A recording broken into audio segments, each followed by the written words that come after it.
Hello sixth class, welcome back on साया Saran classes. सो sixth class में आपके सामने फिर हाजिर हूँ साइंस के एक और नई वीडियो के साथ। साइंस में हम डिस्कस कर रहे थे chapter number 10, motion and measurement of distances. So last class के अंदर हमने डिस्कस किया था कि बेस्ट वे कौन सा होता है मेजरमेंट का। अगर हम किसी भी चीज को मेजर करते हैं, कोई भी ऑब्जेक्ट को कितने सेंटीमीटर लंबा है, कितने सेंटीमीटर चौड़ा है, तो उसका बेस्ट वे हमने लास्ट क्लास के अंदर पढ़ा था। उम्मीद करती हूँ आपको अच्छे से समझ आ गया होगा। अगर आपने अभी तक वो क्लास नहीं देखी है तो फटाफट से प्लेलिस्ट में जाके देख लें, क्योंकि आज हम चैप्टर के नोट्स को कंप्लीट करने वाले हैं। आज की हमारी क्लास रहेगी टाइप ऑफ मोशन, कि मोशन के कौन कौन से टाइप होते हैं। सो करते हैं आज की class start. Type of motion के अंदर फर्स्ट टाइप होती है रेक्टिलिनियर मोशन। रेक्टिलिनियर मोशन का मतलब यही होता है जब कोई भी ऑब्जेक्ट एक स्ट्रेट लाइन के अंदर मूव करता है, वो रेक्टिलिनियर मोशन कहलाता है। जैसे कोई भी कार लगा लो, आप चलती है, कोई भी साइकिलिंग वगैरह करते हैं हम, या हम रेस लगाते हैं, या हम जो फाइनली सीधा बस यही सोच के चलो, अगर हम एक जगह से दूसरी जगह पर जाते हैं तो वो रेक्टिलिनियर मोशन कहलाता है। देखो, when an object move along a straight line it is said to be undergoing rectilinear motion। तो उसको कहा जाता है rectilinear motion। For example a train moving along a railway track. आपने देखा होगा कि एक ट्रैक के ऊपर जो रेल चलती है वो कौन सा मोशन कहलाता है, वो रेक्टिलिनियर मोशन कहलाता है। ये बंदे दौड़ लगा रहा है तो ये भी क्या है, रेक्टिलिनियर है। ठीक है, कार कोई भी चलती है वो भी रेक्टिलिनियर है, परेड करते हैं वो भी रेक्टिलिनियर है। तो ये सारे के सारे एक ऑब्जेक्ट यहाँ से या एक पीपल जो भी है वो एक स्ट्रेट लाइन के अंदर उन्होंने मूव किया है, तो इसीलिए इसको रेक्टिलिनियर मोशन कहा जाता है।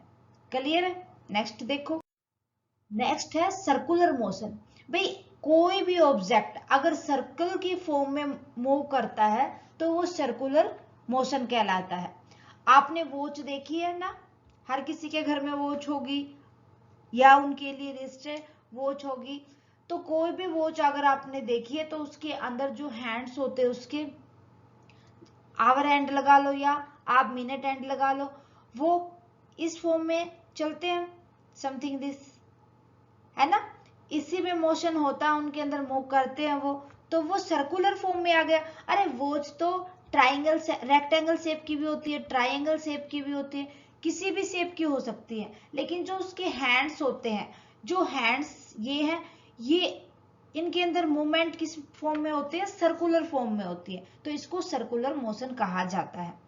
ठीक है, फैन देखो, आपके सबके घर में फैन होगा, तो फैन भी किस मोशन में चलता है, मूव करता है, वो सर्कुलर मोशन में, वो भी एग्जाम्पल हो जाता है। पहले जमाने में जो बैल पानी वगैरह देते थे खेत में, बैल के कंधे पर ऐसे बांध दिया जाता था, वो चलते रहते, घूमते थे, तो इस तरीके से जो पानी के कुछ भी उन्होंने बॉक्सेस वगैरह बनाए होते थे, वो पानी को बाहर फेंकते थे और खेतों के अंदर पानी जाता था, वो भी क्या था, सर्कुलर मोशन था। क्लियर है? Have you seen the hands of a clock? The motion exhibited by the hands of a clock is called circular motion। भाई, जो आपने घड़ी के क्लॉक, जो घड़ी है आपकी, उसके जो हैंड्स होते हैं, आवर हैंड और मिनट हैंड, वो जो सर्कुलेट बनाते हो, जो वो मूव करते हैं, वो किस फॉर्म में करते हैं, सर्कुलर फॉर्म में करते हैं, तो उसको कहा जाता है सर्कुलर मोशन। ठीक है, कोई भी लगा लो, कोई भी ऑब्जेक्ट अगर सर्कल की फॉर्म में मोशन करेगा तो वो मूवमेंट करेगा, तो वो सर्कुलर मोशन कहलाएगा। क्लियर है? आगे बढ़े। उसके बाद आता है पीरियोडिक मोशन। पीरियोडिक मोशन के अंदर जब कोई भी ऑब्जेक्ट एक फिक्स इंटरवल के बाद मूवमेंट करने के बाद उसी पॉइंट पर आ जाता है तो पीरियोडिक मोशन कहलाता है। पीरियोडिक का हमें पता है कि सम इंटरवल, मतलब थोड़े से इंटरवल के बाद कोई भी चीज उसी पोजीशन में आ जाए। यहाँ पर जो इंटरवल होता है वो फिक्स इंटरवल होता है, तो इसी को कहा जाता है पीरियोडिक मोशन। देखो, बेस्ट एग्जांपल बताती हूँ मैं आपको इसके लिए। आपने वॉच वगैरह देखी होंगी जिसके अंदर पेंडुलम होता है। जो ये पेंडुलम होता है इस तरीके से मूव करता है ना।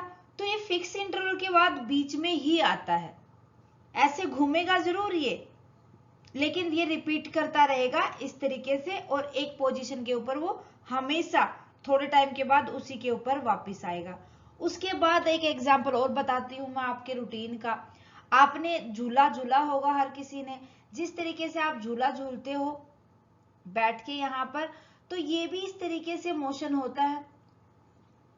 आप एक फिक्स इंटरवल के बाद इस पोजीशन पर हर बार आते हैं, बार बार इसी पोजीशन पे आ जाते हैं फिक्स इंटरवल के बाद। मींस क्या हुआ कि जो ऑब्जेक्ट है, जो ये झूला है, ये रिपीट करता है मोशन को, ठीक है, with in a fixed interval of time, ठीक है। और एक एग्जांपल बता देते हैं, आपकी स्कूल की बेल देखी होगी, आपने बेल देखी होगी कि जो ये बेल, ये वाली बेल, ये वाली बेल, ठीक है, जो इस टाइप की बेल होती है ना, ये वाली बेल, जो ये बेल होती है, ये जैसे आप बजाओगे इसको, मंदिर वगैरह में भी देखी होगी, तो ये फिक्स इंटरवल के बाद इस पॉइंट पर वापस आ जाती है, ठीक है। तो ये हो जाते हैं पीरियोडिक मोशन के एग्जाम्पल। उम्मीद करती हूँ आपको अच्छे से समझ आ जाएगा, इसीलिए आप ऐसे एग्जाम्पल उठाया करो जो आपने रूटीन में यूज किए होंगे। अब देखो, when an object repeats its motion after a fixed interval of time, it is said to be undergoing periodic motion।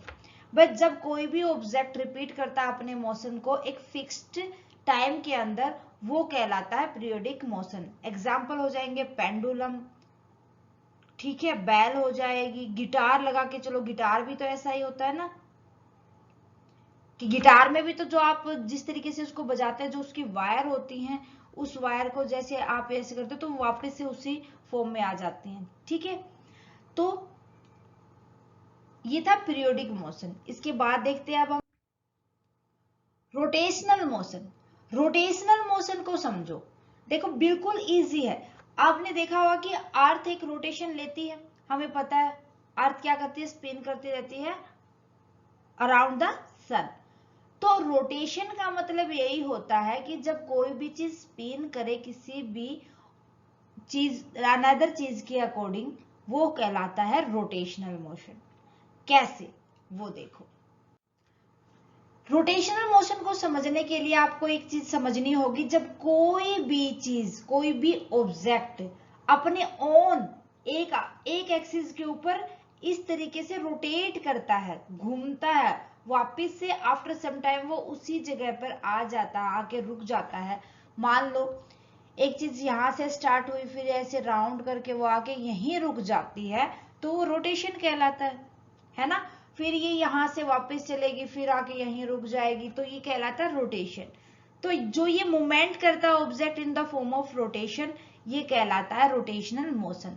This motion can be easily understood by imaging earth rotation. अगर आपको इसको अच्छे से समझना, तो देखो कि जो अर्थ है वो सूर्य के चारों तरफ चक्कर लगाती है, राउंड लगाती है, रोटेट करती है, तो वो कहलाता है rotational motion. When the earth spin on its own axis, it is said to be undergoing rotational motion. जब अर्थ स्पिन करती है वो खुद के एक्सिस के ऊपर, तो वो रोटेशनल मोशन है। क्लियर है? सो इसके लिए एग्जाम्पल देखो, एक तो आपको समझ आ गया है कि जो अर्थ रोटेट करती है, दूसरा आपकी बॉडी के अंदर जो ब्लड है, ब्लड भी तो क्या करता है, वेंस के थ्रू जाता है पूरी बॉडी के अंदर, रोटेट करता है, तो वो भी रोटेशनल मोशन कहलाता है, ठीक है। ये होते हैं एग्जाम्पल। किसी बॉल को अगर आप फेंकोगे तो रोटेट करेगी इस तरीके से, कि जो बॉल होते हैं इस पॉइंट से आप देखोगे तो थोड़े टाइम के बाद इस तरीके से रोटेट करती रहेगी, ठीक है। तो नेक्स्ट देखो, motion is defined as the change in position of an object. Motion होता क्या है, किसी भी ऑब्जेक्ट का पोजीशन चेंज करना, वो मोशन कहलाता है, ठीक है। अब ये ओवरऑल था टाइप ऑफ मोशन, और जो हमारा चैप्टर नंबर 10 है, motion and measurement of distances, ये लास्ट टॉपिक है। उम्मीद करती हूँ आपको नोट्स अच्छे से क्लियर हो गए होंगे। इसी उम्मीद के साथ नेक्स्ट क्लास के अंदर हम डिस्कस करेंगे क्वेश्चन नंबर 1 एंड 2 को, एक्सरसाइज के जो पीछे क्वेश्चन दे रखे हैं उनको। ओके, सो आज के लिए बस इतना ही, मिलते हैं नेक्स्ट क्लास में। स्टूडेंट, आज की क्लास कैसी लगी मुझे कमेंट करके बताएं। अच्छी लगे तो प्लीज लाइक और अदर स्टूडेंट के साथ ज्यादा से ज्यादा शेयर करें। अगर आपने अभी तक चैनल को सब्सक्राइब नहीं किया है तो आपसे रिक्वेस्ट है फटाफट से सब्सक्राइब कर ले और बेल आइकन को दबा ले, ताकि आने वाली क्लास की नोटिफिकेशन आपको मिलती रहे। Thank you very much, student. Bye bye and take care.